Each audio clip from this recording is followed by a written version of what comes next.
अस्सलाम वालेकुम viewers, welcome to my YouTube channel Arooj management science expert. आज की वीडियो में मैं आपको इंटरम ऑडिट को डिटेल से एक्सप्लेन करूंगी। ये क्लासिफिकेशन ऑफ ऑडिट है और प्रैक्टिकल अप्रोच बेस पर मैं एक्सप्लेन कर रही हूँ। इससे पहले भी मैंने 2 वीडियोस प्रैक्टिकल अप्रोच बेस पर एक्सप्लेन की हैं, जिसमें मैंने फाइनल ऑडिट को और कॉन्टीन्यूस ऑडिट को डिटेल से समझाया था।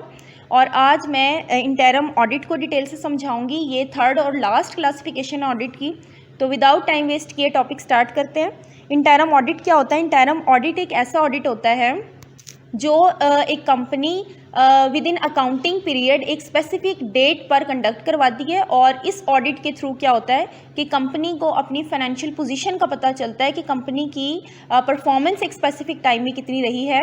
और इससे मतलब कि पास्ट रिजल्ट्स के साथ कंपेयर भी किया जा सकता है कि पहले क्या परफॉर्मेंस रही थी और इस टाइम क्या परफॉर्मेंस है।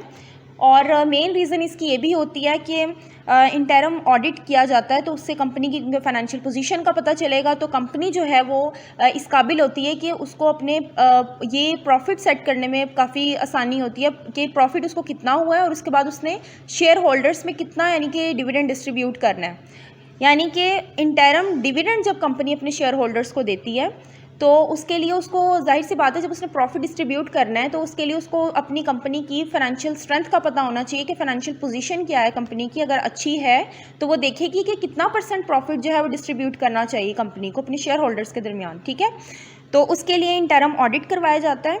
और इंटरम डिविडेंड जो है वो कंपनी 2 दफ़ा अपने शेयर होल्डर्स को देती है। और इंटरम ऑडिट में भी यानी जैसे हमने कॉन्टीन्यूस ऑडिट में पढ़ा था कि डिटेल एग्जामिनेशन होती है, तो सेम एज इट इज़ इसमें भी ऐसा ही होता है कि डिटेल चेकिंग ही होती है, डिटेल एग्जामिनेशन होती है बुक ऑफ अकाउंट्स की। जितनी भी ट्रांजेक्शन्स हैं उनकी देखी जाती है एक्यूरेसी और एफिशिएंसी की कितनी है। और वो उसके लिए डिटेल जब चेकिंग होगी तो कंपनी जो है वो अपनी स्ट्रेंथ को पोजीशन को अच्छे से चेक कर सकती है। और जब इंटरम ऑडिट टाइमली हो जाता है तो साथ साथ हर चीज़ की प्रॉपर गाइडलाइंस भी मिलती रहती है मैनेजमेंट को कि या हर चीज़ का पता होता है कि इस टाइम पोजीशन क्या चल रही है। और टाइम टू टाइम जितने भी एरर्स हैं, मिस्टेक्स हैं, वो भी चेक होती रहती हैं, डिटेक्ट भी होती हैं और प्रिवेंशन भी होती रहती है उनकी। तो उसके बाद क्या होता है कि वो फाइनल ऑडिट के लिए ये काफ़ी हेल्पफुल होता है, क्योंकि उसमें इतनी डिटेल चेकिंग करने की ज़रूरत नहीं होती है, या अगर होती है तो उसमें इतनी मिस्टेक्स नहीं निकलती हैं। तो ये इंटरम ऑडिट बहुत अच्छी चीज़ है। इसके थ्रू जो है फाइनल ऑडिट में वो काफ़ी हेल्प होती है, इसका एडवांटेजेस भी है। तो चलें अब यहाँ पे मैं कुछ एडवांटेजेस से एक्सप्लेन करती हूँ।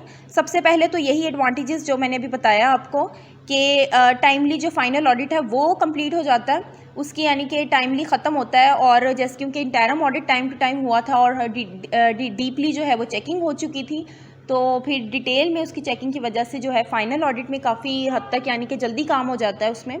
और फिर ये सेकंड इसका ये भी एडवांटेजेस है कि इसमें यानी कि जो स्टाफ है उनको पता होता है कि किसी भी टाइम पे इंटरम ऑडिट हो सकता है, तो वो अपने काम में अपने अकाउंट्स के काम को प्रॉपर तरीके से मैनेज करते हैं, एफिशिएंटली परफॉर्म करते हैं, ताकि वो किसी किस्म की मिस्टेक्स ना हो।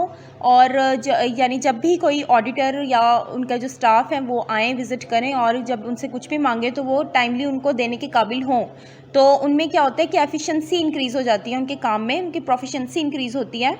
और इसका ये भी एक एडवांटेजेस है कि जब डिटेल चेकिंग होगी और टाइम टू टाइम काम चेक होगा, जैसे हर ट्रांजैक्शन जैसे इंटरम ऑडिट होगा पूरे साल का तो नहीं होगा वो यानी कि हाफ ईयर का हो सकता है, तो काम कम होगा, इसलिए डिटेल चेकिंग भी होगी उसकी। और डिटेल चेकिंग की वजह से क्या होगा, कोई जो एरर होगा बीच में कोई मिस्टेक्स हो गई होगी किसी एम्प्लॉई से, तो वो फ़ौरन डिटेक्ट होगी और उसको फ़ौरन वहाँ पे चेक किया जा सकता है, ठीक किया जा सकता है उसको। और इसके अलावा डाटा जो होगा वो अप टू डेट होगा इसके थ्रू, और एग्जैक्ट डाटा होगा, हर चीज़ की उसमें हर चीज़ क्लियर होगी। और ये भी इसका एडवांटेजेस है कि ये लेस एक्सपेंसिव होता है as compare to continuous audit के, क्योंकि कॉन्टीन्यूस ऑडिट जो है वो बार बार ऑडिट होता है, 1 महीने बाद हो गया, 3 महीने बाद, 6 महीने बाद। लेकिन इंटरम ऑडिट जो है वो आपको पता है कि यानी कि सेमी एनुअली बेसिस पे होता है, तो इसलिए यानी कि इसमें ये कम लेस एक्सपेंसिव होता है, इसमें कम कॉस्ट लगती है।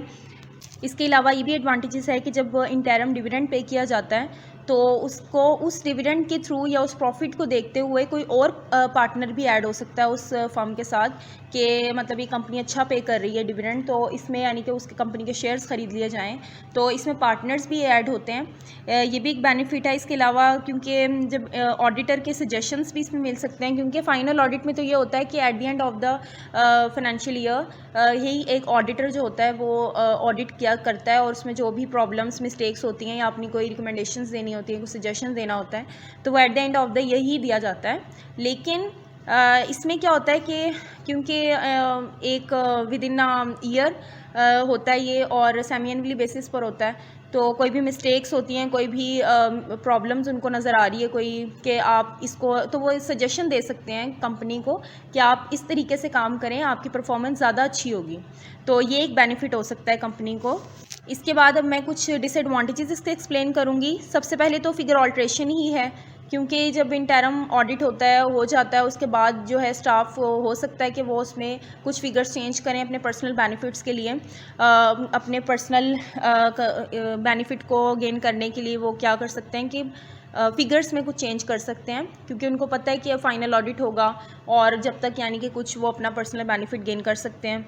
इसके अलावा एडिशनल वर्क हो सकता है इसमें, क्योंकि एक फ़ाइनल ऑडिट का तो होता है कि ओवरऑल सारी चेकिंग होगी, इंटरम ऑडिट के लिए भी एक एडिशनल काम होता है कि बीच में एक दफ़ा और उसको चेक किया जाता है, तो एडिशनल काम भी इसमें यानी कि ये भी डिसएडवांटेजेस है। इसके अलावा इंटरम नोट्स प्रिपेयर किए जाते हैं, जैसे फ़ाइनल ऑडिट के बाद नोट्स बनाए जाते हैं, तो इसी तरह से इंटरम ऑडिट में भी इंटरम नोट्स बनाए जाते हैं, और जो कि लेकिन उसका कोई फ़ायदा नहीं होता वो फ़ाइनल ऑडिट में। ऐसा नहीं होता कि क्योंकि फ़ाइनल ऑडिट जब होता है तो उसमें एक अलग रिपोर्ट बनती ही है, उसमें नोट्स भी अलग होते हैं, तो ये उसका बेनिफिट उस फाइनल ऑडिट के लिए कोई नहीं होता, इसलिए डिसएडवांटेजेस है इसका। इसके अलावा इसमें बिजनेस एक्सपेंस भी इंक्रीज़ होते हैं, क्योंकि एक प्रॉपर टाइम भी लगता है और एक्सपेंस भी बेयर करना पड़ता है, क्योंकि एक प्रॉपर ऑडिट होता है, क्योंकि 2 टाइम्स हो रहा है, तो उसमें यानी कि काफ़ी ज़्यादा जो है एक्सपेंस बेयर करना पड़ सकता है कंपनी को, तो ये भी एक इसका डिसएडवांटेजेस है। इसके अलावा आपको पता है कि स्मॉल बिज़नेस के लिए अनसूटेबल है, क्योंकि वो इतना एक्सपेंस बेयर नहीं कर सकती हैं, और ट्रांजैक्शंस भी यानी स्मॉल स्केल पर होती हैं, तो इसीलिए उनके लिए सूटेबल नहीं होता। तो आई होप ये कुछ एडवांटेजेस और डिसएडवांटेजेस थे, और आपको इंटरम ऑडिट का जो टॉपिक है वो क्लियर हो गया होगा आपके माइंड में।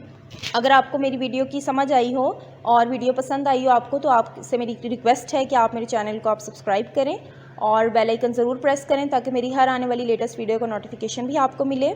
और अगर आप किसी स्पेसिफिक टॉपिक पे वीडियो बनवाना चाहते हैं तो वो भी आप मुझे कमेंट बॉक्स में बताएं, मैं इंशाल्लाह ताला उस टॉपिक पे भी वीडियो अपलोड करूँगी। और आप सब अपना ख्याल रखें, मुझे अपनी दुआओं में याद रखें। अल्लाह हाफिज़।